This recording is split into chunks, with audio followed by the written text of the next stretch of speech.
Good evening, ladies and gentlemen. Thank you for having us here. Thank you to the North Fort Myers Civic Association, and also thank you to the North Fort Myers Chamber of Commerce, because I know you guys worked hand in hand to get this together, and it really is a wonderful event.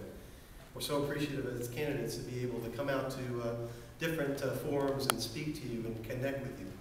The reason being is because you might drive through this community and find a lot of signs, much like the signs that you saw outside. But in reality, the signs say nothing about the individual. And so I'm very pleased to tell you that I have my a mini version of my mail-out flyer, and please pick one up before you leave. It saves me the trouble of having, in a short period of time, to ramble on about my qualifications. But I will highlight something. I'm the only candidate with 22 years worth of courtroom experience. And dare I say that when it comes to jury trials, I have more jury trial experience than any of my clients, any of my opponents.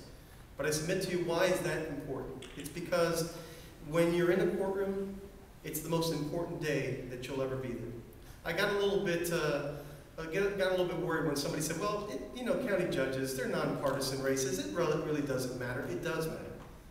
Because to many people who walk into the courtroom, it is the most important day in their lives, much like someone who's going to a hospital for surgery.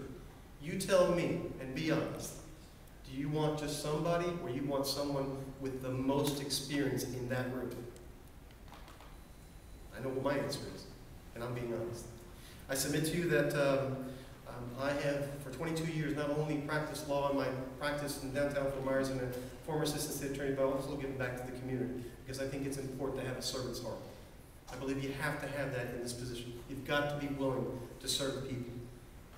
And it's not something that you just volunteer doing when it comes to election time. Read my materials. You'll see that I've demonstrated a history of committing back to my community. It's important. In my church, Nations Association, Habitat for Humanity, you name it. But most important of all, I care. And I want you to know that when I take the bench, you'll always have a fair day in court. You'll get to say your piece with dignity and respect. I'm not the Judge Judy type. I don't believe in that. And you'll be able to present your case in a fair and impartial manner, your case in the manner that you seek, and I will be up there judging you fairly and impartially. And at the end of the day, if the law and the facts say you should win, the law and the facts say you should win. My slogan is justice, nothing more, nothing less. And I hope that I'll get your support August 24th. I want to leave with one last thing, and that is I'm the only candidate in Group 3. This is for Judge Sturgis's retiring seat. The only candidate in Group 3 that pounded the pavement and got on the ballot by the will of the people. 3,800 people signed the candidate petition saying, I want Fernandez on the ballot. And my hope is, come August 24th, you'll check that off saying, I want Fernandez on the bench.